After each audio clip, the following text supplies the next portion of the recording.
All right, so it's kind of been comedic trying to get ready for this podcast. But okay, first I want to tell you what it's about. If you hear gunshots in the distance, our neighbors are shooting today, so just don't be alarmed.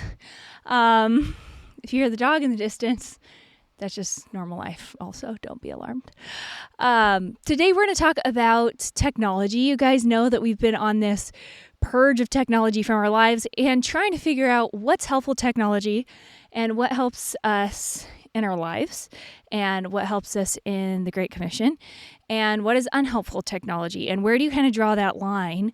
Do you use all of it? Do you need to use all of it and kind of master all of it as a Christian? Or is it sometimes helpful to just completely opt out altogether? So anyways, today we're going to talk about that, some new things that we've been discussing because this is an ongoing conversation for us, and I know it is for a lot of our listeners as well. If you guys enjoyed this podcast, give it a thumbs up on YouTube or subscribe. We love having you share it with your friends, the audio version.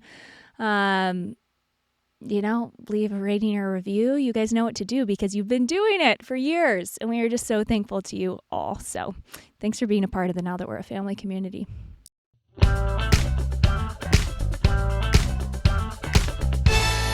Now That We're a Family podcast. You know, Katie, I'm glad you kind of gave that context in the intro for, I think, maybe how we are currently looking at technology, because we've changed, we've adapted, we've changed, we've hopefully grown in our perspective and approach to technology, because I think that we've felt more and more compelled to engage in culture and society and to raise up children that are not going to just kind of slide by on the sideline and maybe survive this wicked world and maybe go unscathed from sin. But rather, we want to equip our children to be culture shapers, to be people that go into society and are highly effective and that further the kingdom. You talked about I think you said, furthering the Great Commission, or, really executing the Great Commission. And that's kind of, I don't want to say brand new thinking to you and I, but it is shaping our thinking more and more.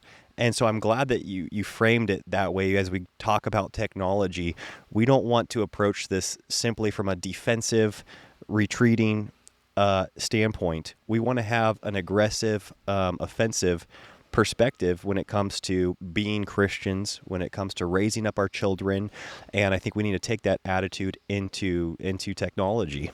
Yeah, I was reading the Coddling of the American Mind, and Elisha and I were talking about it, and we really want our children to be able to do the mental gymnastics needed to engage in the world. And we don't want to shelter them to the point where they can't engage and they can't change culture, and they are very comfortable with different opinions, that they are very comfortable with, hey, there's darkness out there and it's everywhere and I'm going to see it and come in contact with it all the time. How am I going to respond in those situations?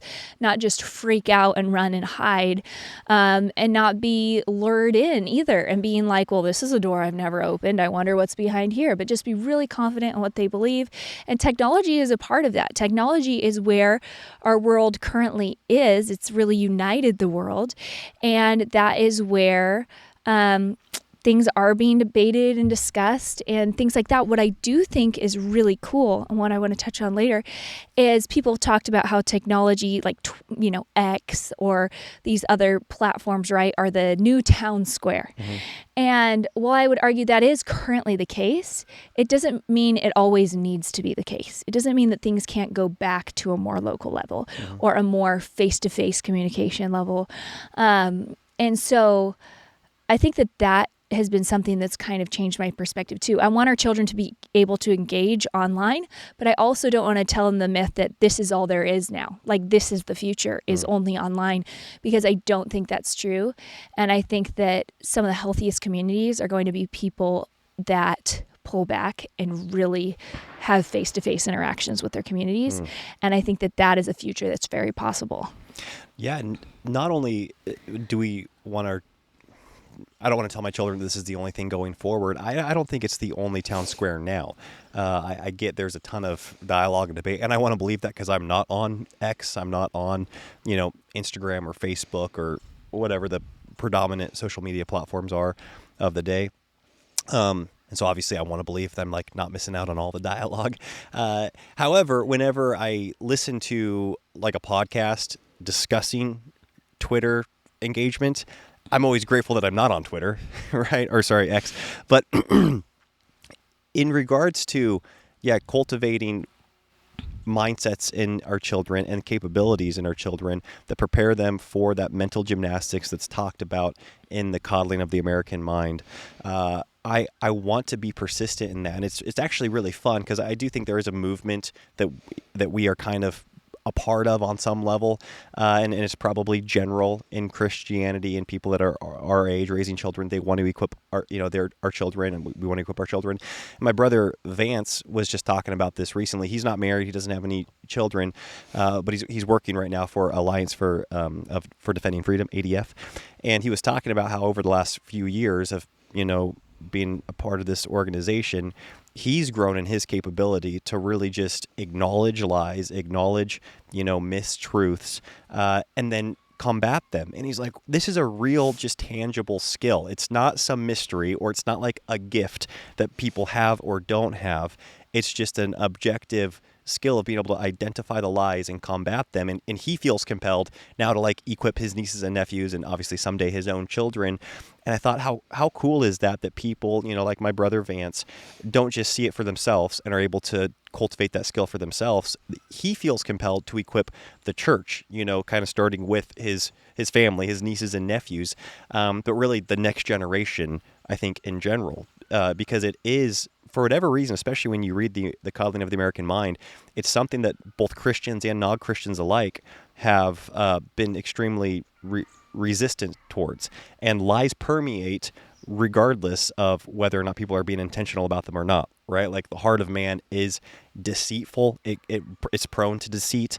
And so if we're not aggressively combating those lies, then lies are going to take root and start forming culture, start forming our ideology, and start forming our lives. Like our lives can eventually be built on lies if we're not proactively combating them. And I do think intentional Christians need to get back in the game, and I think they are, which is really cool.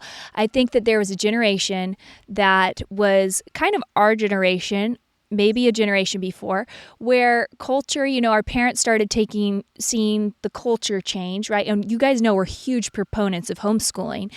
And they chose to go against culture and pull us out. And in a lot of cases, that led to kind of an overprotection in some cases. And what I'm not a fan of is the argument of put your kids in public school at 6 years old because they need to be a light for the gospel. Like, I just think that's very faulty evidence. Like, there's no evidence to back up that being healthy. I think a lot of Christians that did that, there were some that made it through unscathed. And we know some incredible believers that went through the public school system, kept their faith intact. And now they're homeschooling. And now they're homeschooling. Exactly. Almost exclusively. I mean, we know a ton of families that did, and we know a ton of our friends who that was their parents' perspective, and they, left the faith. Yeah. They washed out. Maybe it was in high school, maybe it was in college, but I think there were kind of these two kind of competing thoughts in our generation. And one was kind of, we need to head for the hills and protect our children because culture is just tearing them to shreds. But then keep them out of colleges, keep them out of the workforce, keep them just home indefinitely. And then there was another belief of Christendom that they both have pros and cons, right? Who was like, hey, no, we need to engage in culture. Our children need to be able to engage in culture. But in my mind, the error in that one was we were just starting too young. So we were sending children out that weren't grounded in their beliefs, weren't ready to take all this on, and then never really got rooted in their faith and left it all together. And so, again, there are... I'm stereotyping here. Mm-hmm. So we all know people that do not fit these stereotypes, and maybe you're one of those people that don't fit those stereotypes. But I think what is cool is, and what Elisha's and my goal is to, yes, use our home as a greenhouse right now to be able to have these conversations, to be able to deeply ground our children, and then at a certain point, send them out aggressively, go engage, have these hard conversations, impact the world and get in the game changing culture, not hiding from culture, but changing culture. And there's a huge population of Christians where if we all have this perspective of moving the gospel forward and not saying, well, culture's on this kind of degrading path, it's never going to take an uptick, an upswing, but instead like, hey, we can actually affect it if we do something. I think change can happen and is actually happening right now. Yeah, it's crazy how even just on an anecdotal level, you and I talk real recently. It was a few days ago, and we were having a hard time mentally because of some lack of clarity on different things that we're trying to move forward. And we didn't even realize how frustrated we were until we got clarity on one of these things. And it wasn't even particularly good news on the issue, but it was clarity. Like we were given some direction on how to keep moving in this one area, and it just put so much wind in our sails, and it made us realize how there for a month or so there was no information, there was no clarity, there was no direction, and it was really discouraging. I think the same thing happens in Christianity spiritually when you don't really know what you're moving towards. You don't know what the goal is, or if there is a goal, is it even attainable? And you hear this even in regards to family, like family on mission. You're like, hey, you have to have a mission for your family. But then it's like left wide open as to what, it's just kind of like up to you. It's totally subjective, or and it might not even really mean anything. It's just got to be important to you. And you're like, well, that's really hard to get your family excited about. And I think if you're able to wrap your mind around advancing the gospel, changing culture, building up the church in a tangible, practical way, then it does put wind not only in our sails as parents, but I think our children's sails. I remember that so clearly as a child, just because of and then actually not child, young adult really more than anything, the lack of clarity on what the point was to being a Christian and being alive, and how discouraging that is, and how that just really leads I think for me, my personality, indifference, apathy, discouragement, really negative thinking, and just sitting being like, why am I alive? Like not suicidal, but really looking forward to death. Does that make sense? Where it's like, well, there's no point in being alive as a Christian. All we're looking forward to is eternity with God, and because of what he's accomplished on the cross. And since he died and is on the cross, I don't really know what we're doing here on earth. And so at least that, or it can lead to, for me too, like just kind of general hedonism. It was like, well, I don't really know why we're here. So like within the bounds of the moral boundaries God's given us, how much, Katie, with the Get It All Done Club, even though you sell that to women and it's for women, I feel like the husbands and men are the biggest beneficiaries of that program. And I cannot tell you, when you implement these systems and when you started being conscientious of how you were running our household and how you were managing yourself and you were maximizing your time, I was like, wow, who is this woman? You were so enjoyable. You were always enjoyable to be around. But it's like there was truly a 2.0 moment, I feel like, in our life. And I don't know if husbands realize how much it benefits them when their wives partake in the Get It All Done Club.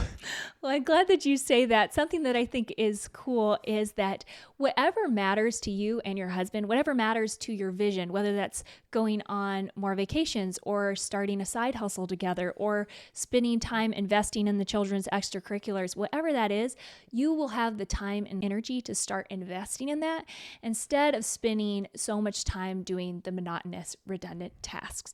And so that's something that I love about the Get It All Done Club. I actually never discount the program. If you're curious for a little taste of it, I have a free masterclass down below, and we would love to have you join our community of thousands of Christian women who are encouraging each other and working towards creating more peacefully productive homes.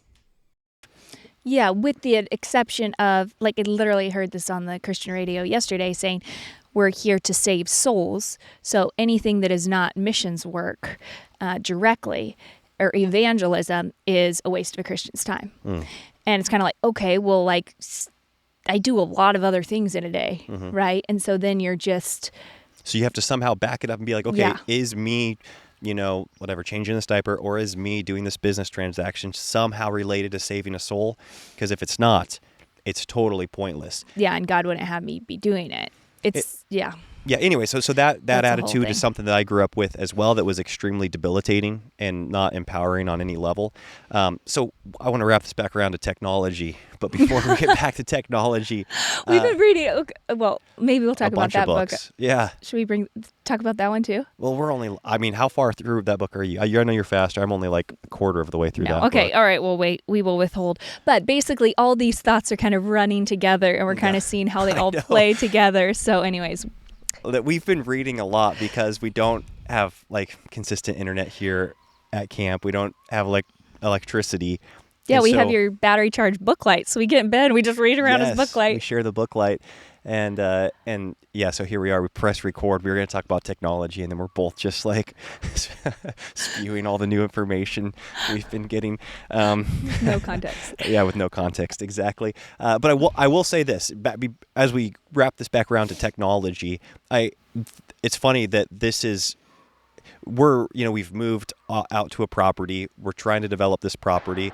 We're looking forward to it, but it is like fully consuming. It seems like, right? Like it's really consuming, and I've got a little bit of a conflict in my conscience, I guess, or maybe like a check in my spirit, as you would say, regarding, okay, is this the right thing to do? Because it's so consuming. We're moving out away from people. We're moving in, into the country.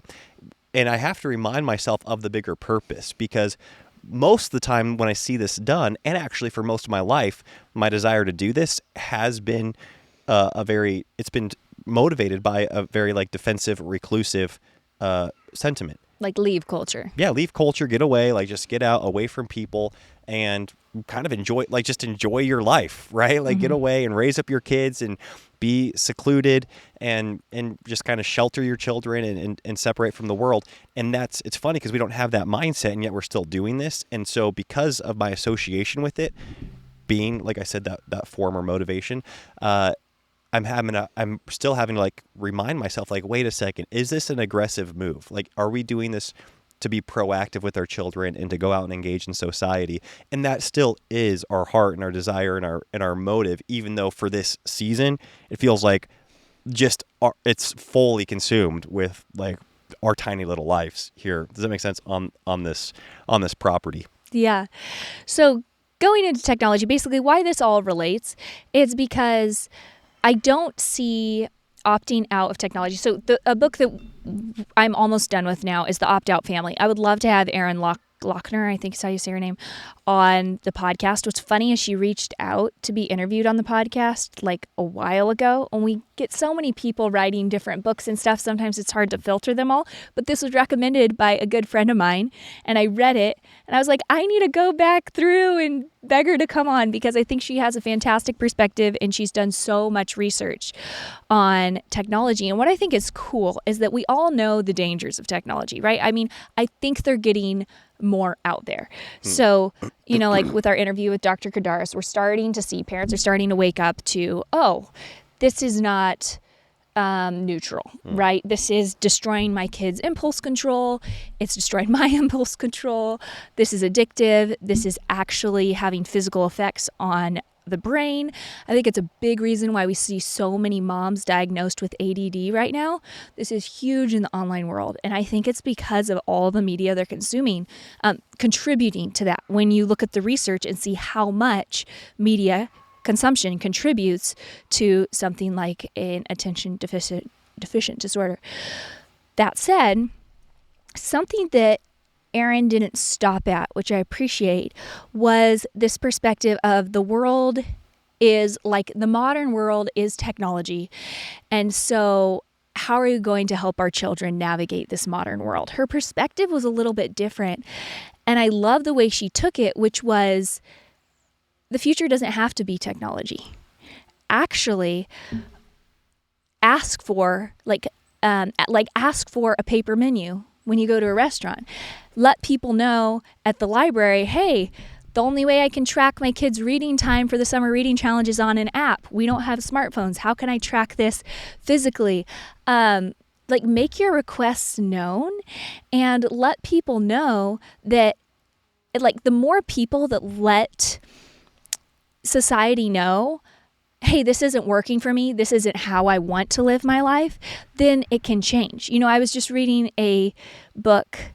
You can't go to the library without accidentally getting a picture book with some kind of activism in it. Mm-hmm. And it's not like activism's terrible, but sometimes I don't like the direction it goes in. And it was talking about bikers in Amsterdam and how it's the bike capital of the world right now. And it used to be, everyone would ride their bikes everywhere. And then progress started moving in, right? And cars and bigger roads and highways. And through this group's activism, actually the laws reversed and started supporting bikers now. Now bikers have the right of way. And so everyone bikes everywhere. So it was bikers, it was densely bikers. It started going towards vehicles. So what you're saying? Yes, exactly. And so they were building and prioritizing highways cars like every other city does. Wow. And then they pushed back on that. Yeah, to be like, and they went back to a healthier mode of transportation for their city, which was being active, pedaling yourself places. And I just think that's actually pretty cool. Like I'm not against progress, and I'm not against moving forward. I think that's very important for society. But sometimes progress doesn't always look like the new latest and greatest thing. Progress in my life was not owning an iPhone. Mm-hmm. That was taking me backwards when it came to clarity, productivity, focus, efficiency, all those things. And iPhone took me backwards in those directions, being a mother. And so sometimes we say, well, this is progress, and so we just need to adopt it, and we need to teach our children how to adopt it, instead of how Aaron has this perspective of just opt out. Like, tell your kids' sports teams, hey, we can't track the games and the whatever because we don't have the app, so can you shoot me a text, or let me know some other way? And I think I always thought, oh man, I'm the last one dragging my feet to this party. And I'm really inconveniencing people. Instead of having this perspective of, no, they're inconveniencing me because the way that I'm living, science is showing, is healthier for children's brain development, my brain development, social interaction, mental health, all of these things, obesity, diabetes. Like, I'm serious, like all of these, our mind and technology and the health crises we're experiencing today, especially in America, are all related, and it's all very unhealthy. And so instead of being like, hey, we're going to actually transition, progress is going in a more healthy direction than all of our kids being 8 years old and not being able to do school without having an iPhone, or stay in touch with coaches without having an iPhone, or order at a grocery store or Best Buy or whatever the case may be without an iPhone or a smartphone. Yeah, it's crazy when I think about the different interactions I've had the last 4 years. Yes, because it's been 4 years since I got rid of my smartphone, and originally I was really apologetic because I'd go to order wherever at Chipotle, and it's like, well, you have to order online, or you have to pay online or something. I was like, well, I don't have that, and I would always feel bad. Or you go to the airport, or whatever, every just like little societal thing that's required, or supposedly required a smartphone. I would always have to it felt like I was given special treatment. Because it's like, hey, this is the way the world is, but you're choosing, like you said, to drag your feet, and it's like the cash only guy, when people don't take cash, and now the interactions have changed over the course of 4 years. It's crazy how even it's still inconvenient for customer service people, whether it's at the Alaska Airlines desk, or whether it's like ordering an Uber or whatever. You feel like even Starlink, Uncle Wade came out and helped us set up Starlink because it needed a smartphone, and so it still happens on a regular basis where I need, I guess, special treatment, so to speak, because of my lack of a smartphone. But people's responses to it are so much different than they were 4 years ago. 4 years ago, it was like, what's your deal? Why are you being annoying? You're holding up the line. You're a pain to society.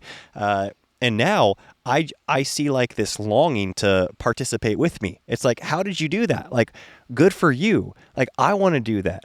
like, oh, absolutely. And then their willingness to help me because they're kind of curious for their own sake. And then they start asking questions about like, okay, so how do you, whatever, like how do you, what do you do for directions? Like, what do you do? Like, and then they start saying like, man, and then you hear them problem solve in real time.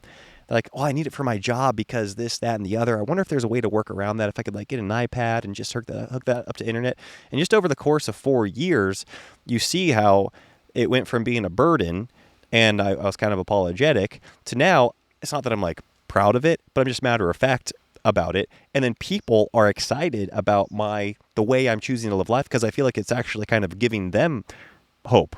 They're like, well, that actually sounds really nice, and that's something, sounds like something I would want to do. I didn't think it was possible, but seeing you here, like you're still flying places. Apparently you can still function in society. And like you said, even just asking for a paper menu. 4 years ago, I felt so bad. Like when you'd go and people, you have to scan the QR code, and we just ask, and it's like, oh, okay, they have to go like dig up some menus from somewhere in the back. And now that's not the reaction at all. People are stoked. They're like, oh, good for you guys. And because you look around, even as a server, like it makes your job kind of more difficult when everyone's on their smartphone. And so I think even servers are just kind of like, this is actually better for everyone. Well, they get a more personal interaction with you, and people are seeing the benefit of personal interactions. And so that's the cool thing. I mean, 75% of Americans say they wish they could get rid of their smartphone. Wow. That's crazy. That's a statistic in here. Yeah. It's actually 73%. 73. Okay. But like, isn't that crazy? It's like if people just did, that would force society to turn more to supporting those people. And we would have to just be more creative with sending things to email or, not having the personal device always in your phone. So I guess in my mind, it changed my perspective of, okay, how long are we going to hold off on this until we teach our kids to use all the technology? Instead of thinking, no, how do we... There could be a world that our kids live in where they can choose what technology benefits their life and what doesn't, and they aren't strapped over a barrel having to use it. Yeah. You know what I'm saying? I do. And obviously we will use technology. Our kids, we are now, we're grateful for it, but there are certain things like touch screens or personal devices that are very hard to have personal accountability for or are very addictive that we can just opt out of. They aren't serving us, and they aren't serving our children. One mom in this book says really cheekily when someone asks, well, when's your daughter going to be ready for a smartphone? And she says, when she's ready for porn. And I think that's actually a very true statement, because meaning, when are you ready for your child to stumble across something like that for them to, like, how are they going to engage with that when they stumble across it? Because if you're giving them a personal device where this stuff pops up when you just search different punctuation marks, like accidental searches now are coming up, or different ads are coming up where the child doesn't even have to be searching for this. The adult doesn't even have to be searching for it. Are they ready to talk to you about it? Are they ready to handle that in a healthy way or not? Yeah. Hey, you guys, I just wanted to tell you real quick about my homeschooling course, Homeschooling the First 3 Years.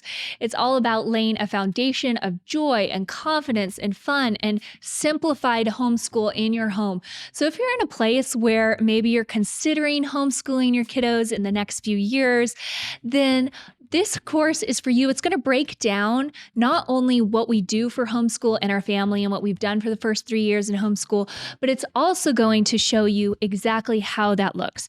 So I'm going to take a camera around with me vlog style and show you, how does it look to homeschool with a baby? How does it look to homeschool with a toddler? How does it look to homeschool multiple grades at one time? How do you navigate different learning tendencies? How do you navigate your learning style as a teacher? And how do you motivate children and get them to love learning?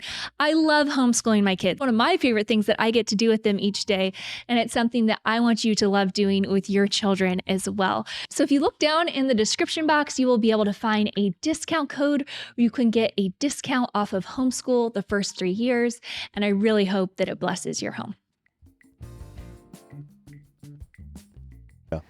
Yeah, because those scenarios are going to happen in life, I think, one way or another. Yes, Right? exactly. Like They are. it happened with our parents stumbling upon, like magazines of pornography or Yes. whatever, like It's inevitable. DVDs or VHSs, and so, like you said, that's actually a good thing to say. Like, how are we preparing our children to handle these situations? Not to avoid them all. I mean, yeah, we want to avoid them, but also realize that it's going to happen. But I like viewing, and again, I want to reiterate, we do not want to be people that are dragging our feet resisting progress. We don't want to be, I guess, drug along is what really into different things that are called progress that are actually not helpful to our mission, to our family, to our faith, to what we feel like our purpose is here on earth. And I think that is something that is so, individualism is such a Western thing, right? It's a part of being Western. But I do think even as Christians, there is an element that is very appealing about not being dependent on different institutions for provision, for education. Being like, okay, wait a second, where's the Lord going to lead my family? What does His word say? We know that we need to render to Caesar the things that are Caesar's, so we can pay our taxes because we send that to Washington, D.C. because we kind of understand the flow of everything. But we also don't want to like voluntarily, I guess, go submit ourselves to technologies or to institutions that are not God honoring or that have a danger. And I get technology is it's amoral. It's benign. It's not like one way or the other. But it I mean, I know I say that and people would disagree with that and how some technology is created. How we can use it is you see it used in both a helpful and an unhelpful way. What I'm trying to get to is we want to look at technology and feel like we're in control and say, what are we going to use for our children's future? What do we want them to learn to use for their profession, for the way they're going to impact society, and not just accept everything that's coming down our way and say, well, we've got to learn to live with this. You just ask the question, like, why? And I'll say this too. We've become extremely grateful for different aspects of technology through like trial and error through the process of elimination. Because, like I said, we got rid of our smartphones and from day one, we were grateful. It truly felt like our life was enhanced. We were more productive. We were more clear on what our purpose was, and we were able to make steps to execute that purpose. A little while later, we're like, hey, let's get rid of our internet. We did that, and that was instantly a pain point in our life. Yeah. It was instantly causing friction, stress, like anxiety. It made our life so unnecessarily difficult in the areas that we were trying to grow and be productive in. So we're like, well, we tried that, for a couple months. And we're like, that was not helpful. And we were reminded of that again when we moved out here off grid, and internet's been an issue. Similarly with, electricity. Similarly with, I guess, just like even just having cell phones, right? Like, it's like, well, what if you got rid of your cell phone? No, we really like being able to call people, right? Like there is technologies that we have through the, trial and error, through the process of elimination, been like, we really like this. This really serves us well. This other thing was not helpful. This other thing was, a deterrent. It was a distraction. And so I think that that's been really good for us to realize, like, no, we love some technology and we don't like other technology. And I want other Christians to feel empowered to do the same thing. Yeah, I guess if it's not serving us, don't get over a barrel with it and be like, well, I can't detach from it. That's what we don't want for our kids. And I think of that with, there's certain things that are very beneficial to us, and then it becomes a money grab. And then you have to consider, okay, is this beneficial or not? We see this with medicine. Like we were at the urgent care this month. Or the ER. Mm-hmm. So thankful the ER was there. Like so thankful for modern medicine. Like every time I have a baby, I just thank the Lord that C-sections are an option. They can do so many things to save someone's life. And it just makes me feel more peace of mind knowing that that's an option out there. But then we see, with 2020, and regardless of whether you agreed or got the vaccine or didn't, people start to question, okay, how much is modern medicine benefiting us in these certain areas, and how much should I be doing my own research? Like, where is this becoming unhelpful because other people's other people's goals aren't aligning with my goals. Right. And I feel like technology does this too. It's helpful to a point, and then at a certain point, it's like, okay, this is benefiting a bunch of people in Silicon Valley. Are their goals aligning with my goals? Or people in China, yeah. Or whatever. Are they like, the creators of TikTok, are their goals aligning with my goals, or are they not? And then we have to weigh that, and that is just the response. It's not technology's fault. It's not medicine's fault. It is, or these innovators' fault that are creating it. They're coming up with new creative ideas. It's our responsibility as the parent and as, being responsible to God to steward all these different options and not just blindly go along with them because, well, it's what everybody's doing. It's what everybody's doing. Like technology for our kids, like it's cool that they can, learn woodworking on YouTube or whatever. But then we can say, no, I don't want my kid on an iPad at school all day long either. Yeah. So just because you accept some of it doesn't need to mean you need to take all of it. That's a great comparison, honestly, modern medicine. Because like you said, we regularly are grateful for different features of modern medicine and the development in that area of life and how it's improved our quality of life and life expectancy in different ways. But then when we don't embrace the whole philosophy, we don't go with big pharma, we don't go with all the prescription medications that probably would be recommended to me or you or all of our kids, and we don't adhere to it. Like you don't subscribe to the whole thing, but you're able to pick and choose, and you see how like within technology, it's like, oh, that's great. This is great. But then when people are like, well, you need this app, your kid needs to do this to track their whatever levels, you need to get this to be able to track this app. It's the same with, I feel like doctors just prescribing medication. It's like, you need this prescription, you need that prescription, you need this, whatever. Well, they think that's what you want. That's the thing too, which sometimes it is. Yeah. It's like, all I want prescribed is like, tell me the app to do to like monitor my child's, life as a baby or whatever. There's so many different things. And it's the same thing I feel like sometimes with doctors. It's like you go in being like, hey, what pill can I take? Yes. So you aren't looking for a massive life change or something like that. Yes. That actually, the more I think about it, I think there's a ton of crossover and comparisons with those two industries, because like I said, we are not anti the development of medicine and the progress in human living and the technology in those areas, but we are not at all going to sign off and like blindly follow the leading of, like I said, every doctor's philosophy or big pharma or just like the general movement. Like we're not going to just blindly follow them. And same with technology. It's like, oh, we're so grateful for that. That's made our life so much better. But then anytime we're told, you need this app, you need to, update your operating system to this level or whatever. It's just kind of like, I don't know. Wait, who made this? Like, what's the plan here? What's the goal? Yeah. And so I guess when I was reading this book, and there was,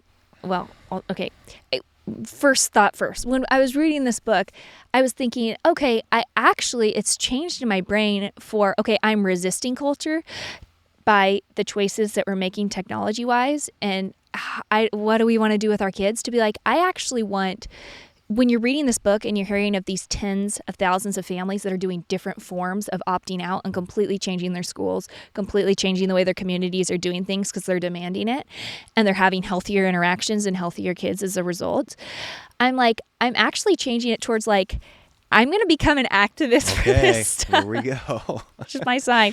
No, but like, I actually want to change culture this direction. Yeah.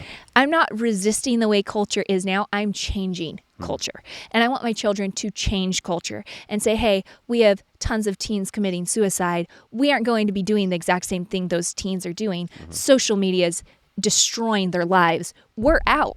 Yeah. I don't care if that's where everybody's talking about stuff. We're going to talk about stuff somewhere else because we're changing that aspect of culture. It's unhealthy and there's no benefit in that studies are showing to the mass majority of the population. That's a harmful thing.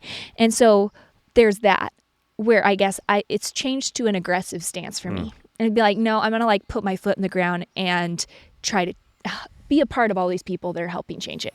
Yeah. I mean, even little things that, again, this isn't like some self-righteous claim, but it is something that like I wouldn't mind seeing happen more in churches, is just like going to hymnals versus Just like I would love that. having screens, project. I get the convenience of that, but that's the whole thing. Is it's like, well, everybody can see it. You can just slide from one to the other. People don't know how to use hymnals, and it's like, I think that would be healthy for the church. I do, just like from a mental health standpoint and just from a social interaction standpoint, to holding hymnals or holding songbooks. And even the fact that you're like leaning over each other's shoulders reading Yes. the books, it's funny. We just attended a camp and they just switched to doing, and it makes sense from a money standpoint and a storage standpoint and all these things, the screen. And it was kind of like a big debate over, do we keep the hymnals or go to the screen or whatever? And again, the main point was, well, this is the way things are moving. This is where everything's going. And I think sometimes we need to just slow down and be like, well, is that the way we want things to go? Yeah. Do we want Alexa listening in all our conversations and then suggesting things to our kids that are totally inappropriate when we aren't there or whatever? Do we want to do that or do we not? Because we have a choice. And the second thing I was thinking of is, okay, I guess I didn't realize with technology, I think I thought up until now, okay, if we keep our kids off social media, they aren't going to encounter a lot of this stuff. But in here, there's tons of like anecdotal stories, but he was learning woodworking on YouTube, and this resonated with me because I can see that being something that we have our sons do, right? Yeah. He was a young boy, and a TikTok challenge was recommended to him because now TikTok can, you can post directly to YouTube Shorts, and it was a knockout challenge or whatever, where you choke yourself with a household item and then film yourself waking back up, like the adrenaline action of waking back up. So he just sees this video. He's like, oh, I'm going to try that. So he doesn't talk to anybody about it because it seems like there's no big deal. He tries it. He dies, right? This happens a lot more than I think we know about.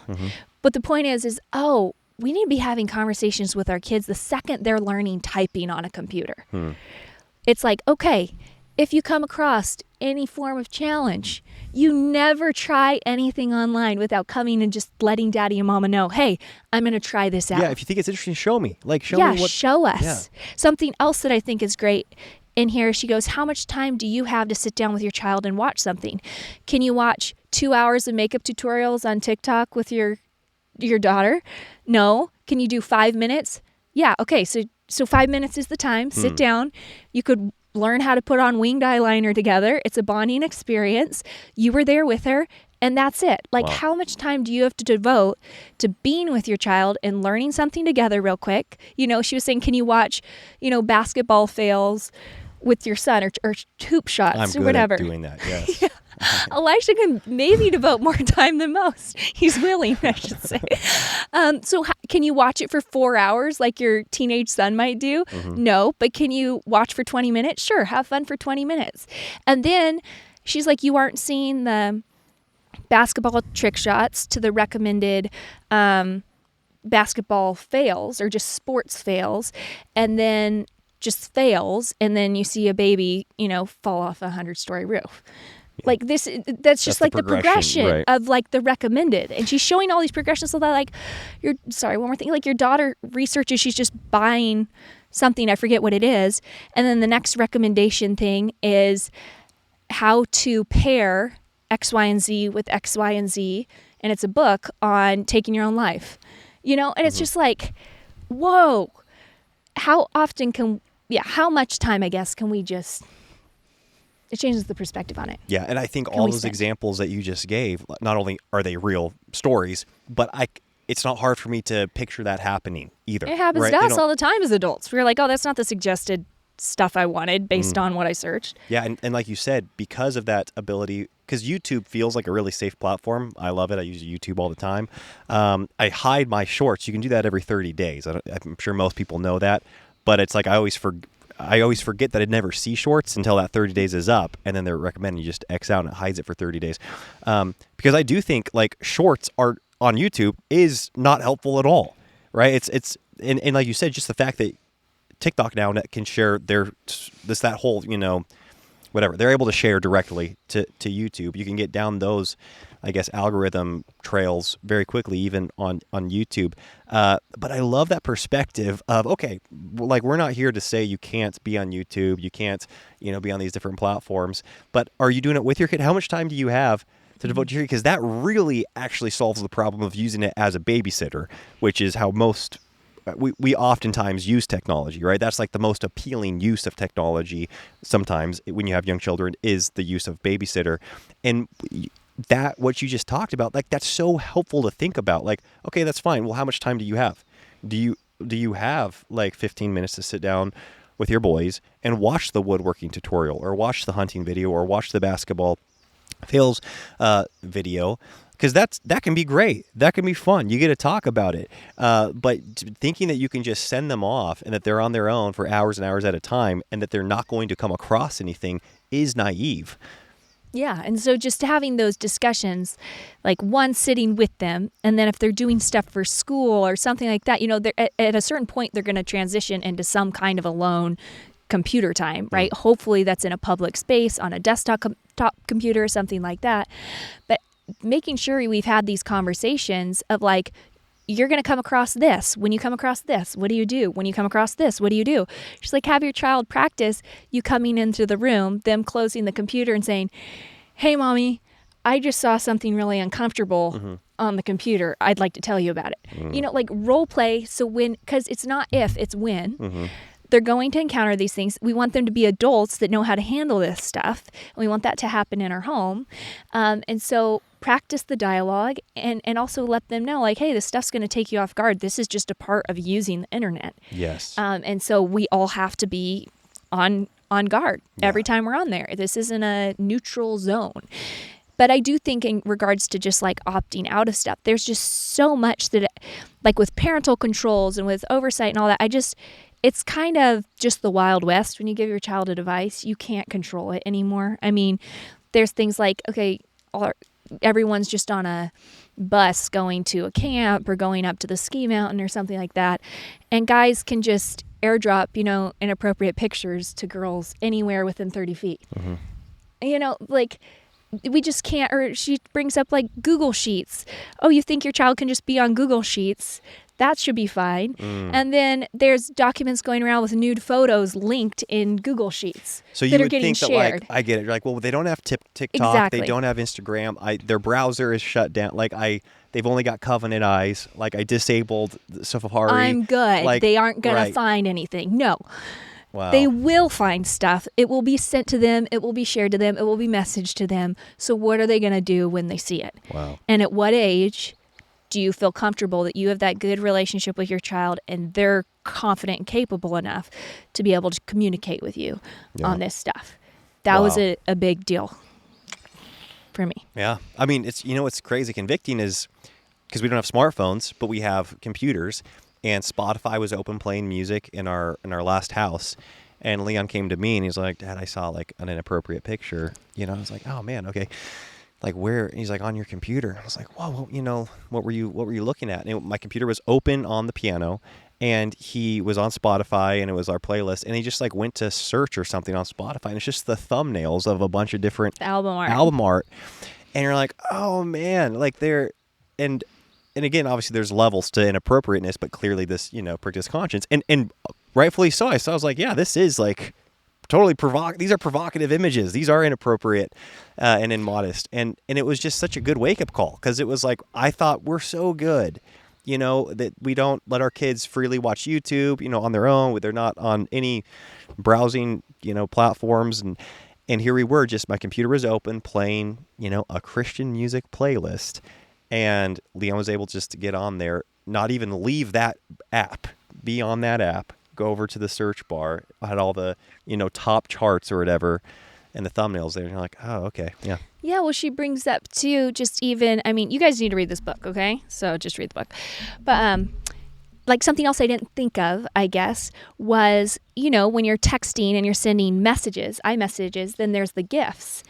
And saying a son was just looking up soft porn consistently in his mom's GIFs. And she was like, I didn't even realize these little videos were on here. Right. but they were, Yep. and so it's just, if you're on a device, it's there, which is kind of like if you're in the world, it's there. Right. You walk down the street in summer and not everything's all, up to the neck Yeah, and down it's to the there. ankles. Yeah. Okay. So this is just the world we live in. But as parents, we can't be naive to think we've locked everything down. You haven't. You never have. You never will. Yeah. Okay. That was my takeaway. I agree. Maybe, I agree with that. maybe you are the unicorn, someone listening here, but just, so have the conversations. It doesn't mean like our kids will have to use technology. So I think my takeaways are, one, we can change what technology is demanded from us as participators in society by just asking for special treatment. And if enough people are asking for special treatment, it's not special anymore. Yeah. And she goes into too, like, okay, when electricity was new, only the poor people used candles, right? The rich were going to burn the electricity. And then once, electricity was kind of the cheapest form of light you could get, then it became really fancy and luxurious to light candles. And I think of that with technology. It's like social media used to be super cool. Now anyone can buy 1 million followers. It's just, you can buy your blue check mark. You can, do all this stuff. It's kind of... Or just the phone itself used to be so luxurious, like... Exactly. Like tech people had iPhones early on, and that was it. And the watches and the little things that listen to you when you talk. And now it's like, you walk down, the street in Spokane here, and every single person on the street that's homeless has a smartphone. Yes, and I mean that's how it is too. If you go into like, say somebody that's like fully subsidized with government living, like government housing, government living, you go into those apartments, you go into those places, and I have, just because of different things that we've done. And it's like they've got the biggest, nicest TVs. They do have Alexa. They've all got their smart devices. This isn't like a elite, luxurious, exclusive form of living anymore, right? No, the exclusive form of living are the digital minimalists. Yes. Yeah. Anyways, clearly, yeah. Well, it's that I think, wasn't it Zig Ziglar? And I know that this isn't a rule. It's just a interesting thought process, though. I think it was Zig Ziglar that's like, I think he said, poor people have big TVs, rich people have big libraries, or something like that. Oh, that's good. Yeah. Well, or big hopefully bookshelves, our bank accounts will grow, because we're buying books like crazy. I thought it was draining our book account. Yeah, I don't know how it all pencils out. Elisha's like, we need to slow down on the book buying, okay? No, I'm not Too saying much for money's if going you into books. buy a lot of books, it makes you rich, and if you buy a TV, it makes you poor. I'm joking. But I mean, I don't know, but we could try it, I guess. Anyway, so just lots of good conversations. This book has brought up a lot of new discussion for us, I guess, around technology, because we know part of it's here to stay. We want to embrace it. We want to use it for God's glory. We want to be wise in how we're doing that. We don't want to put people around us in uncomfortable situations, that we know and love. We don't want to make their lives more difficult, but we also want to encourage in-person interaction and just things like the way we were designed to interact. We want to improve that in our marriages and with our children, and not have our kids burdened by addictions, because it's like, well, it's just the addiction of the time. And something that was really cool to me is she was like, there was a time when we would have thought it was impossible to ever walk into a bar or a restaurant or a bowling alley without it being filled with smoke. Everyone smoked. But then the majority saw, oh, this is really unhealthy for us.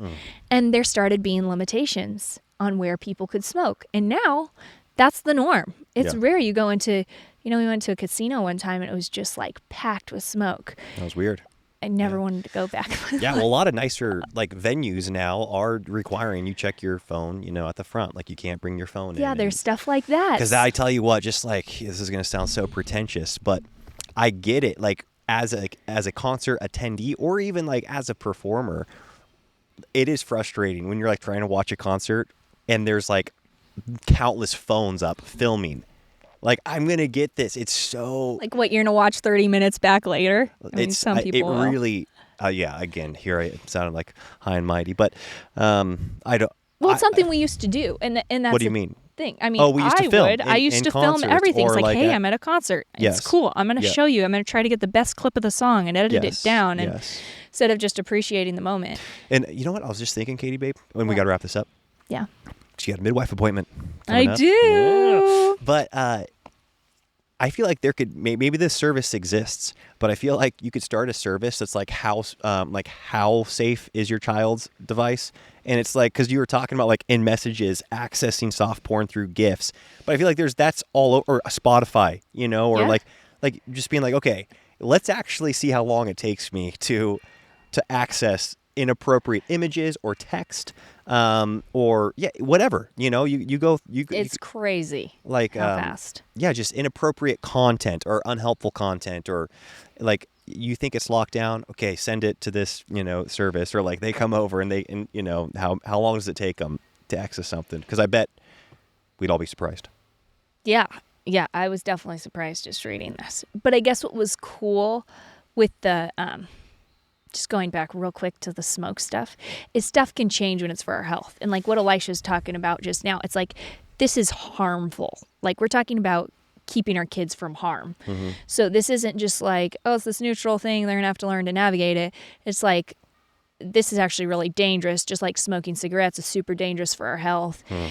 And so we're going to have, potentially we can change that, which is cool. So anyways. Thank you, Katie. That's it. I don't know. I can't see when you have your computer like that how far we've gone. So well, it's 10 a.m. So. Okay. Yeah, we got to go. Folks, thank you all so much for listening. We really appreciate it. We'll talk to you soon. Bye-bye. Bye.